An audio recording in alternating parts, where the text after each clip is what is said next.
Welcome to Sunday Night Prime, and I'm delighted to have you join us this evening.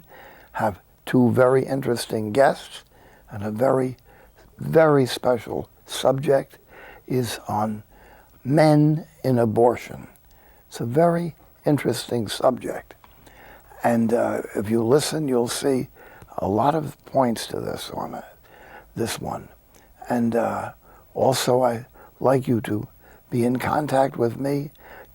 Just write Sunday Night Prime, one word, at EWTN.com.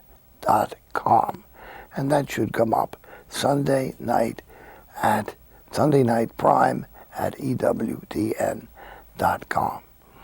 Our evening this evening is about the question of men in the abortion world, the world of killing of little children. And I want to introduce our two guests tonight, Teresa Bonopartis, who has been working with me and Chris Bell in our Good Counsel homes, and she runs what is called Lumina. Right. Could you tell them what Lumina is? Sure. It's a post-abortive program of Good Counsel homes. Of course you know that Good Counsel runs homes for homeless pregnant women. And as a result of that, at least 25% that we know of the women in the homes have had prior abortions. Oh my. And so there was a need to address post-abortion with the women. And so Chris decided to start this program called Lumina, which reaches out to people who are post-abortive through public speaking, through trainings for clergy and mental health professionals, through media, all different ways. And we run retreats as well. So it's an outreach to those who are suffering because of a past abortion.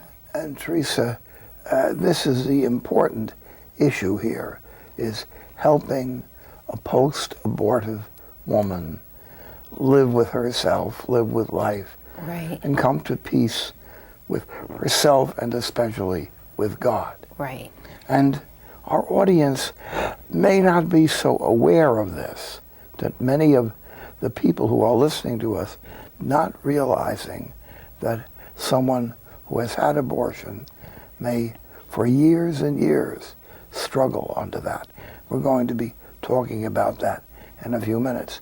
Our other visitor, Bob Filitor, comes from Holy Child Parish in Staten Island. Bob, how did you get in there?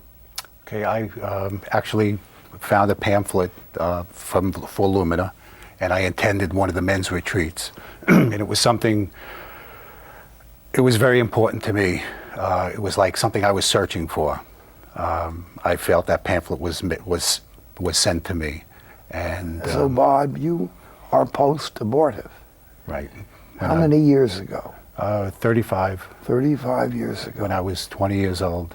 And it was there bothering you like It was bothering me most of my life. It's been bothering me. It was a guilt that I had every birthday for my son, every birthday party I attended. I thought of my child, every Christmas, holidays. It was very hard, and I had nowhere to turn. I shared it with no one. I didn't talk to anybody about it for a long time. And to me, the image I kind of get in my mind is a black vulture sitting on the end of a tree, and that's waiting there for you to walk by. Right. It's a ghost. Right. But we're going to be working on this, and our whole broadcast whatever persons who are watching us, Catholic, Protestant, Jewish, Orthodox, Muslim, Buddhist, and we get all those different people watch this program. We're delighted you'll be here. All of you are going to be listening about the forgiveness of God, the mercy of God. This is what we're going to be talking about. Now, I should mention that I meant to mention you're from your parish in Harrison. Harrison, New York, which is, that's right. St. Gregory the Great. St. Gregory the Great. Right. And a well-known parish, and we know the pastor there very well, Father Monsignor Macquarie, yeah. Monsignor Macquarie. And your pastor? Father Travers, Alan Oh, Travers. yes. One of my old students, Yes, as a yes. matter of fact. He used to throw spitballs. I have to tell him he did that. not. Excellent student. That's Excellent student. Now, back to our difficult subject.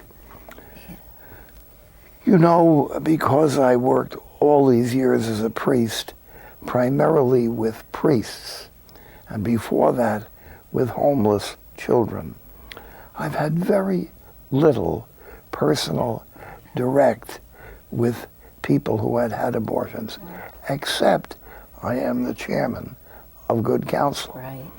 And so many of the girls that come to Good Counsel and need a home and a loving place to recover, many of them have had abortions.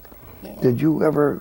Yeah, I think one of the things that we really have to remember is since its legalization in 1973, there's been over 50 million abortions in our country. That's 50 million mothers, fathers, grandparents that have been impacted. And most of the time we put the focus on the women, which is a good thing that they get focused on, but we tend to forget that there was a father for every one of those children that were aborted too. And it's only in recent years that really there's been much of a focus on that at all. I actually co-developed the Entering Canaan ministry, which is a post-abortive ministry of the Sisters of Life. And for the past 15 years, we've been reaching out to women who are post-abortive. But one of the things that we saw, actually with Father Marius from your order, Father Marius Koch, we used to have the men come to the days for the women. And after a period of time, we started really recognizing the fact that a lot of times the men in the ministry, when they would come to the ministry, they had a tendency to want to protect the women that were there talking about their abortions. They really didn't feel free enough to talk about their own experiences because there is that, what a man is. He wants to protect. He doesn't want to hurt another man. If she's talking about how she got hurt, they don't want to add to it by talking maybe about their promiscuity or the fact that they forced someone to have an abortion. And that's not to say that there's anything wrong with having the women and men together, because it's certainly there's advantageous things about it.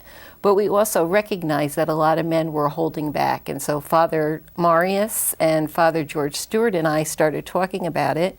And we just really decided that they needed a day strictly for them to be able to talk to each other, to have the freedom to talk with other men just together and address post-abortive issues in men. Because when you think about men, it could be very different. Some men force a woman to have an abortion. Some men don't want an abortion, but they have absolutely nothing to say about it. They've been told it's her body, it's her choice, that they don't have any rights as far as abortion goes. Some of them don't even find out about the abortion until after it's over.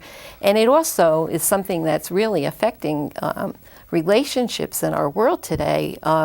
Men that are married to post-abortive women that are dealing with this issue, and it's impacting marriages. And, even if they're not post-abortive themselves, we have one man that comes to our ministry who talks about how it's probably the one thing that's impacted his marriage more than anything. And when he met his wife, it's not a question that he asked, did you ever have an abortion? Unfortunately, it's not something that's addressed in marriage prep, but it should be. It really should be something that comes up during marriage preparation. And so, he married her and he found out after, that she was post-abortive and struggling with this. And so it's something that's impacted their marriage on many different levels, from emotional to, physical intimacy. And so with men, it could be very different, because it could be any one of those scenarios. I'm thinking of our audience, our television audience tonight, and just think of the immense number of people watch this program. Catholics, Protestants, Orthodox, Jewish, Right. Muslim, people with no formal religions. And we are all in this culture which allows and encourages children to be killed, Yes, unborn children. it does. And the appalling decision of the Supreme Court, 1973, is a black mark on the history of the United States. And you never know that it may bring us to destruction, because it cries out against God. Yeah, and the thing is, I don't think there's anyone out there anymore who doesn't know someone who's been touched by abortion. And one thing that I think is good, I think more and more people are starting to recognize the damage that it's done, because in the beginning they could just think, oh, it's a woman's choice. But now they're finding out that it's not such a great thing for women, how people are hurt by abortion and how it's impacting so many lives. And so people are more open to really recognizing the damage that it's done. I mean, these people are everywhere. They're in our families, they're in our churches, they're in our schools, they're in our jobs. Everyone knows someone who's had an abortion and is struggling with it. And many, if you're a priest, you find many who are deeply penitential, repentant. Right. Many, the people watching this program right now, there are people there, Of course. women and men, responsible for abortions, sometimes taken place 40 years ago. Right. And I want to make a very real point here, that this is why a person comes to God, comes to Christ, and asks for forgiveness and does a penance. Right. You go to confession, you commit a sin, you do penance. And what people would say, what penance? In some way or another, support with your own sacrifices, agencies, programs, homes for unwed mothers, for children who are abandoned. I was just listening to a program the other day, a short run. I don't listen to television, but I watched this one, a report of policemen finding abandoned children, babies, finding in the wastebasket. Yeah. I mean, and of course, they're immediately brought to the court, and then usually Catholic Charities or some other agency takes this little baby. Imagine this child learning where they found him. Yeah. And when I was chaplain of Children's Village, I knew children who they said to me, Father Benedict, you're the only father I have. Yeah. This a very fine man listening to this program tonight. He's 50 years old. And he said to me, you're the only father I ever had. So we need to help people who are the victims of human greed and selfishness. And we even have to help the people who have been selfish. Yes. And I think that's the main message, is that God is merciful, God is forgiving, and that there is a way to heal from this, and you can have hope in your life and again enjoy in your life again, that there is a way to heal from abortion, that you don't have to stay alone and isolated and feel like you have to live like that for the rest of your life. God is good and he's merciful. And the most beautiful part probably is that I think in his mercy, he actually uses, the abortion, the biggest sin that maybe we ever committed, to bring us back to him. Like, that's the vehicle that he uses to bring us back to him. You think of the people who participated in the crucifixion of Jesus, and one of them is a canonized saint, Saint Longinus, the centurion, who threw the spear. Wow. Okay. And there in Rome, there is a church in honor of that soldier who threw the spear. We'll be back, folks, in 2 minutes.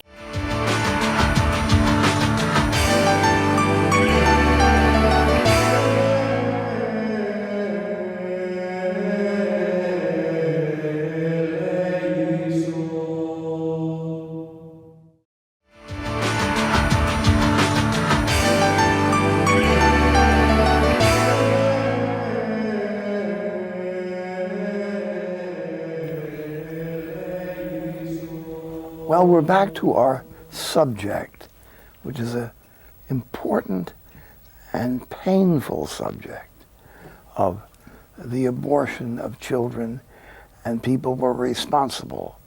And Bob Filitor is our visitor this evening. I mentioned that you're from Holy Child Parish in Staten Island, and I'm so very grateful that you came and to tell us embarrassing, sad experience that happened to you. Of course, you were many years younger. Yes. Tell us about it, Bob. I was 20 years old at the time. And, not that that's an excuse, I'm old enough to know better, but it happened. My girlfriend was 19, we were dating, and abortion had just been legalized like a year and a half before, and I had known of it. I knew some people that had gotten an abortion. One of my best friends went through it with his girlfriend maybe 6 months before, and I took them, and it was like me helping a friend. I don't remember having an opinion on it. I was not practicing my faith at the time. But when my girlfriend got pregnant, I got the information of where to go and what to do, and it seemed like I was just being pushed in that way. But the one thing about it is I never said anything. I didn't tell anybody. I didn't tell my parents. She didn't tell her parents, and then I didn't even tell my friends about it. It was just totally between me and my girlfriend. No one knew about it. Did you have a discussion about whether you wanted to have the child or not, or was it just automatically that you knew it wasn't an option? We talked about it. We talked about it quickly, and and that's what I feel bad about is that I know if I had said something, if I stepped up, that my baby would have been alive. And that's but in a way, that's the conflict that goes on nowadays. Men are told you don't have anything to say about it. It's the woman's choice. You can't say anything. And that's really, so it's very hard for men, because then when it's over, a lot of times the women would say, well, why did you let me do that? Right. So it's really just such a conflicting message that men get a lot of times. Yeah, we talked about it, and we just sort of went, I believe we just got caught up in the wave and did what was expected, and I'm very sorry that happened, and we didn't talk about it after. You didn't? We had the abortion, and then nothing was said after. We never talked about it again. But here you are on television with hundreds of thousands of people listening about this program, so it still is there in your mind. It's there. It's been in my mind my whole life, and now I stayed in touch with my girlfriend. We broke up eventually. I stayed in touch with her. We talked, but we never discussed that. Now, she passed away 6 years ago, and I'm sure that it was bothering her the same way it bothered me, because we never talked about it, and then I never talked about it again. It just was eating at me. And that's the point I like to make, is that you know, you can make the decision, but it can bother you. It's something that could live with you for the rest of your life, and that's what I'd like people to at least to understand and, you know, look into options and you know, like I said, I wasn't following the church at the time. I am now, but it still bothered me, you know, and no matter what, I know there's somebody that's not here because of a decision I made. Yeah, I think that that's important to point out too, just how, you know, what you're saying with yourself and with your girlfriend, that's the way it is. It's like the monster in the room.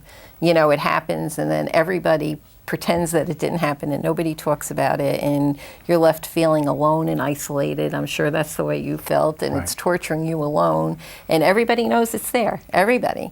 But it's like, you know, he's sitting in the middle of the room, this monster, but nobody talks about it. Everybody walks around him. And that's pretty much the way that it is with abortion in people's lives, in women, and obviously, you know, in your circumstance as well, with dealing with it all those years, kind of pushing it away. Yes, pushing it away and pretending it didn't happen, but it would come back and haunt me. That's what it was. It was haunting. And certainly, I had many years of training as a psychologist. And when you have something like an abortion that has to be dealt with, if you practice denial, you pretend it doesn't happen, it haunts you. It haunts you back. This is why that people who unfortunately and regretfully have been drawn into abortions, including the man, they better face up and come to prayer. And in whatever denomination they go, I would suggest that they talk to their pastor, their rabbi, their priest, and they need to go and talk to God. And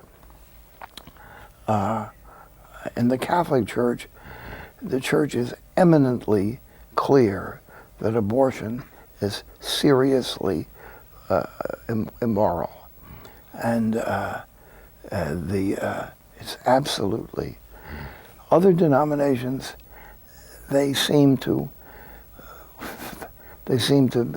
go back and forth on some of these, but I'm sure there is no clergy person, man or woman, in this country who's in favor of abortion.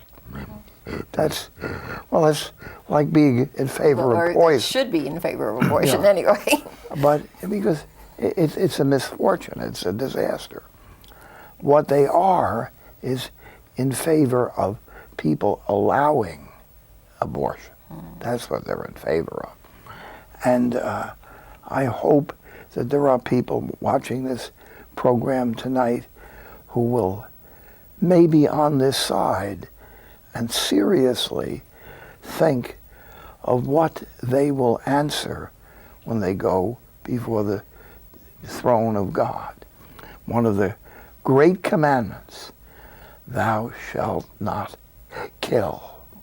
It's one of the 10 commandments. And every major religion in the world has an equivalent of that. Thou shalt not kill.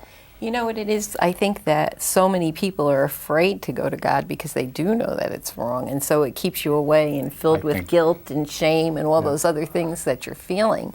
But at the same time, you really can't look at an abortion experience honestly unless you know the love of God, because that's the only thing, knowing His love and His mercy and His forgiveness, that gives you the strength to be able to look at your abortion experience honestly, you know, knowing that you have His unconditional love and His mercy and His forgiveness. Because until then, I think it's just too painful and too hard to even look at the situation. I know, you know, I'm post-abortive myself. I was pressured to have an abortion at 17 by my father.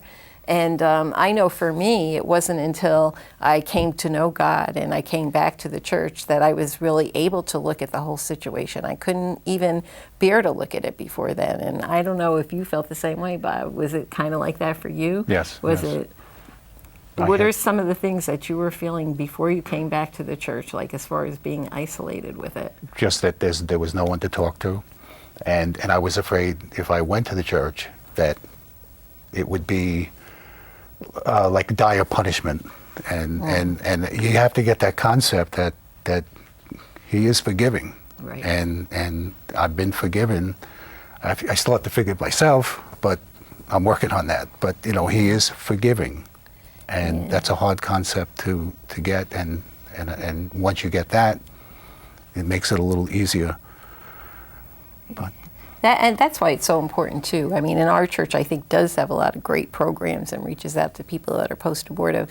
But it's so important, like even for priests when they're talking about abortion, to make sure that they mention the mercy of God and to give the invitation to people that are out there that are hurting.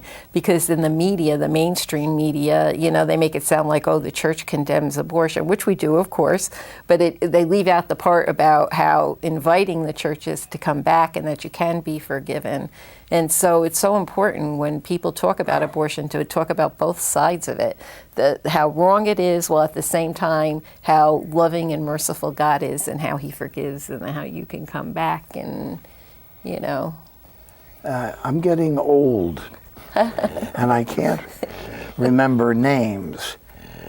We had a wonderful speaker on this program a couple of years ago, was a physician who had been a leading abortionist in this country.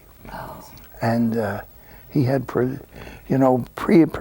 presided over thousands. Are you talking about Bernard Nathanson? That's Dr. Maton. Yeah, Dr. Nathanson, Yes. that's right. And he came on, and he gave such a wonderful witness of repentance Yes. and very clear statement of how terrible mistake this was. Yes. What he told, the story I remember, he was not giving any thought to an abortion. You're not thinking about this little baby. I don't know how you can do that. And he was looking into the dish, and there was an arm and a hand. And what am I doing? Yes. What am I doing?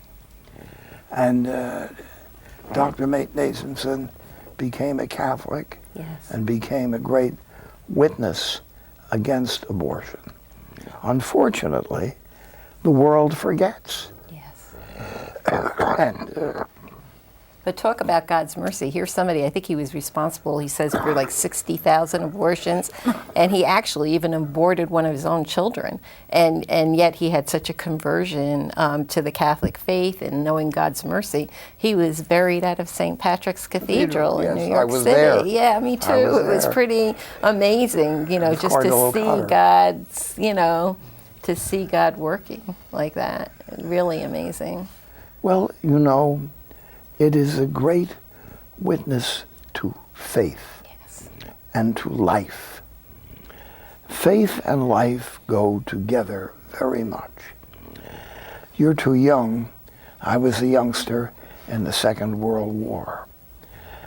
And toward the end of the war, we used to go to the movies on Saturday afternoon or sometime, and after the film, there'd always be news.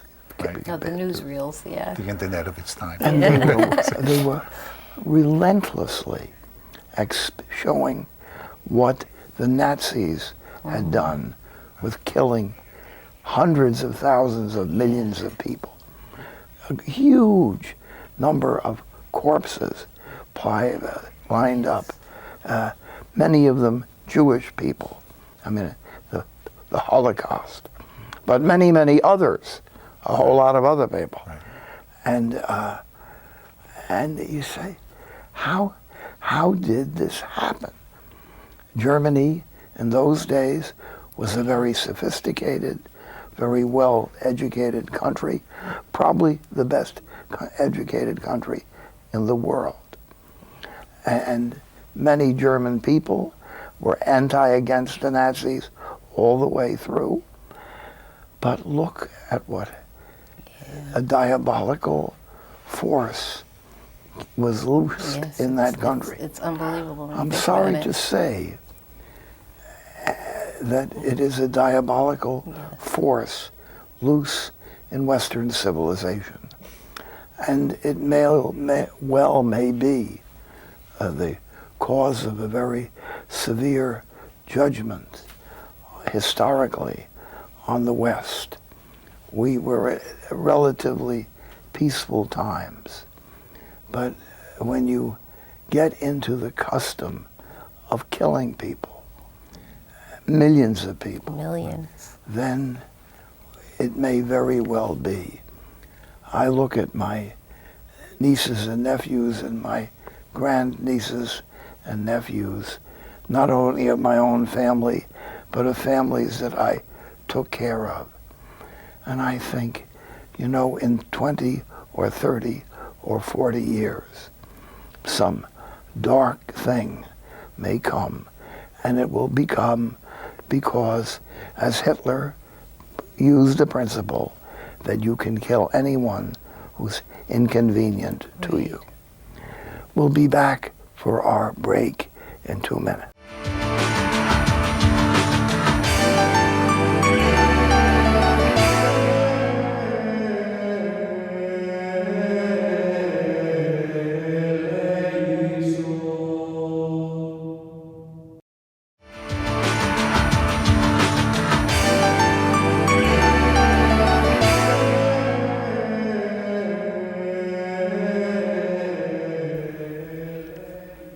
Now, as we bring our program toward the end, I want to ask Bob, after all, is someone who was there in this whole thing and has spoken to me about what it is, this experience. I'd be very grateful to have our audience hear this, and then also we'll give some numbers how you can contact people, because there may be people, there surely will be people watching this program who will need some information about how to avoid abortion. Bob, how did this happen to you? Well, I found, like I said, I found the pamphlet in my church, and I called the number, and he had a retreat on a Saturday, and I thought about it, and actually a friend of mine was actually, we started talking, and he was in the same situation. So we came together, and it was a great experience. We got to talk. I think there were about eight people there, and everybody had a different story. At the parish? At the parish. It was at, where was that Well, retreat? it was at our office, Lumina's office. That's where we hold the retreats. Right, and it was eight different people, 8 different stories, but 8 people, men feeling the same, feeling guilt, feeling alone, and we were able to come together and we shared our experiences, we talked, and then after that, we had a confession with Father Mari, and it was a great, very great. I felt very. He was very compassionate, and I felt better talking to him in the confessional. And he had a mass for the lost babies, and we all had to sign, our babies' names, and he put it on the altar, and it was very emotional. It was really very emotional. We had to write something about our child who was lost, the age and everything. It was a really emotional. It was an emotional thing, but after I felt a lot better. I felt a lot better just being able to share things, and some of the stories were really, like there was one guy who was 75 years old. He told a story about an abortion 50 years ago, and it still bothered him, and I guess this is the one that's been like really haunting me, is that at the time it was illegal to have an abortion, and he had like sort of a back alley abortion, and they did it, and he was asked to help her help his girlfriend back into the bed from the stretcher. He lifted her up, and as he lifted her up, she grabbed his face and said, he's beautiful. And then she passed out, and he put her down. She was talking about the baby. Now, whether she was imagining it or whether she actually saw her son, but this was haunting him. The 75-year-old man was actually in tears talking about this, and he never said anything about it. They didn't have any conversation between the two of them. It was like it never happened. And, you know, like 8 other stories like that, 8 other stories that were really, you know, pent up inside of people. I think it's really one thing that I love about the days is just that, like I said before, men really haven't been given permission with this. Right. It's like they have no rights. And seeing the men's days, it's just such a blessing to know that men are reclaiming their fatherhood, that they're, you know, saying, I was the father of this baby. And I really think that's what it's about for everyone, is just, you know, claiming your child before God and saying, wait a minute, this was my child. This isn't some abstract baby that was out there. That was my son. That was your son. It right. was, you know, all these, you know, really to take responsibility, obviously not in this life in a physical way, but to really claim the fact that that's your child, and for the men to really be able to share that with each other and share their feelings. And here the day begins actually with a witness with one of the men who's been involved in the ministry for a long time, and he just talks about his experience and his healing journey, and just to give that hope to people that, you know, they can have that healing, and that they're not the only man that's feeling like this, and that there's other men, and that they're there, you know, willing to walk the walk with each other. I mean, the one that Bob just mentioned, he's very active in the ministry, and look at Bob, he's here talking about right. his experience. So just the reaching out to other men that are out there. I think it's 2 things I wanted to accomplish by coming here today. First of all, you know, it's a great program for people who are in my situation to get involved, to help get healed, to help get forgiveness, and also for people on the other end who might change their mind when they see what pain it actually causes, and that there are alternatives. And if I could change one person's mind, I think I've accomplished something, and I feel you. Here is an issue. It's a large, important theological issue that I have to speak about carefully. The church, based on the teachings of Christ himself, his own statements, of the necessity of baptism for salvation. Now, the church over the centuries has realized that adults who want to do God's will but may not know about baptism or have any understanding of baptism, they could be given the grace of Christ. So you think of the immense populations of people in the Far East before the missionaries went there, or the unbaptized. We have a hope. Best we have is a hope of their salvation. Yeah, well, John Paul II, he writes in the Gospel of Life, there's a section to people that have had abortions, and he talks about your children who are living in the Lord, and in the other translation, I think, is with sure hope, you know? Yes. He talks about them living with God. With hope. And that's what you can do. But Pope John Paul broke through a lot of holes in the wall to get that through, that great man. Now, we have to then have hope. We need the salvation of ourselves. Yes. I've been a friar since I'm 17, but I'm not absolutely certain that I'm going there. I have hope. Right. I have hope. And sometimes people have faith, but they have no hope. That's not too good. Right.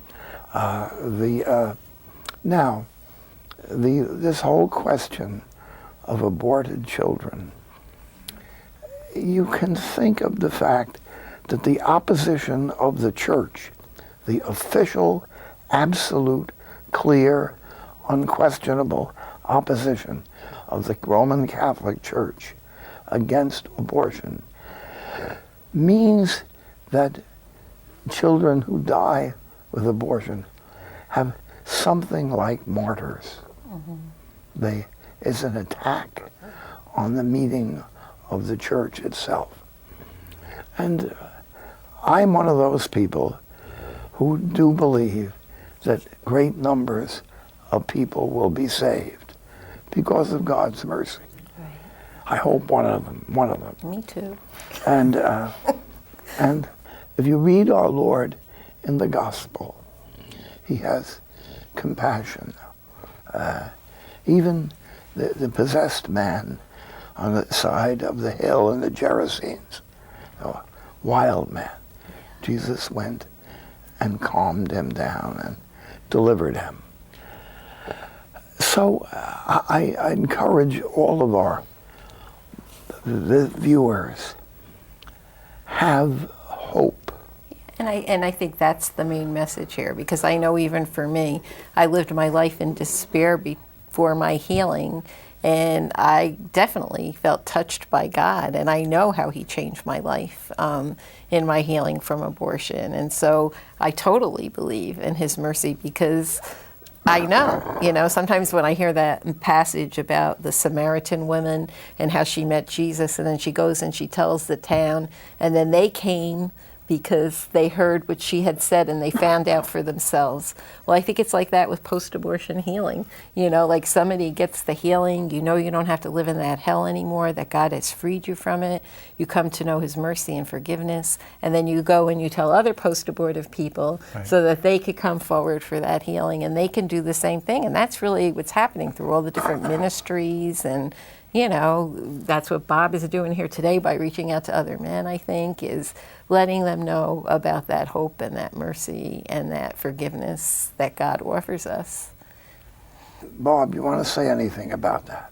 Yes, it wasn't an easy thing to do. It really was not an easy thing to do, but I found that, like Teresa said, just put myself aside and let God speak, and that's what I'm trying, and like I said, if I could touch one person, I feel I've accomplished something. Well, I appreciate it for both of you, for our program. And I'm only on this program to help people. Believe me, I don't need to do programs because it's a lot of fun. It's not. Now, here is another approach to this whole thing of divine mercy. There is a beautiful phrase in Latin. When we used to say, the priests, we said our prayers in Latin, not only the Mass, but also the prayers of they call the office, Matins and Lauds. And one of the most beautiful psalms repeats over and over again, Quoniam in aeternum misericordia eius, for his mercy endures forever. And this is what we have to turn to hope. I probably met, I would think, the most unfortunate person I ever knew. Now, I have met men who had committed murder. I knew a man in Sing Sing who was executed after I talked to him, and he wanted to talk, and as a matter of fact, he died that very day. But he died with hope. He died with trusting in God. A man there, the chaplain was Father Donovan. This man had had a terrible life. He was scarred when his mother threw acid at him as a little child. But he committed murder, and he's being executed. And he said to the priest, Father, if you want to hear my confessions, it's fine with you, because you're a nice guy, And not very many people were nice to me in my life, but I don't believe anything. So he couldn't hear his confession. But Father Donovan stood in the death room with the electric chair. And before the deputy warden would put the bit in his mouth, he says, "Is there anything else to say?" And he shouted out, "God have mercy on my soul." But I think the most unfortunate person I ever spoke in my life, and the man still be alive, I don't know. He told me in Europe when he was a prisoner in the concentration camp of the Nazis. He was the Americans had arrested him as a member of the SS, the special services of the Nazis. Ordinarily, anyone had SS papers, they were shot right on the spot. But there were two kinds of SS. The commandos, which are the ones that were killing people, and the commandos were soldiers, SS, and then the regular SS were not. He was one of those commandos, but he had done awful things. And he said to me, "I have to have hope that God will forgive me because I deserve to be in hell." And you know, that man lived with hell in his mind. But he was repentant, you know. Probably the worst sinner I ever met in my life. And he was a military officer in the Nazi army and the SS. God's mercy goes out. If you go to Rome, there is in St. Peter's, if you look where everybody's looking at the great dome, you know, and the big altar, in the four corners of the big dome are four huge statues. One of them is St. John, I believe. I don't remember the other two. But the fourth one is a soldier in uniform, and he's holding up the great, that's Longinus. Wow. He was the soldier who hit Christ with the stab, when he was stabbed at the cross with this, and here he is, Saint Longinus, the centurion.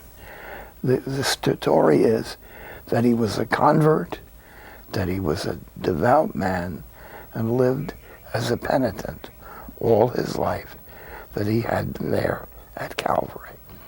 And that's an interesting picture in your mind. Yeah. There is St. Peter's, and there is the soldier at the cross. Well, what we'd like to do is just like to let people know, Father, that if they are suffering, if there's men out there that are suffering from an abortion, that they could get in touch with us. We actually have a Men's Day on October 8th of this year with Father Marius, and the contact number is 1-800-586-4621. Or they could email us at lumina@postabortionhelp.org. And for anyone who's not in the Northeast, if they want to call us for a referral, we do have other men's ministry that we know around the country. We might be able to find something closer, but there could be a way to work out if somebody traveled for the day for a place for them to stay. And I'm sure they're going to put that number and that address on our program. Please come, and we will be delighted find that you had men came. It would be Men's Day, right? Women's coming. Now let's close. Oh Lord, we thank you for this hour, and we thank for the gifts of the Holy Spirit to all, believers and unbelievers, who watch this program. that their hearts will be touched. In the name of the Father, and of the Son, and the Holy Spirit. Amen. And as I always do, please keep us on the air at EWTN. Mother Angelica is waiting when she's watched this program that Father Benedict is making an appeal. So this is on behalf of Mother Angelica.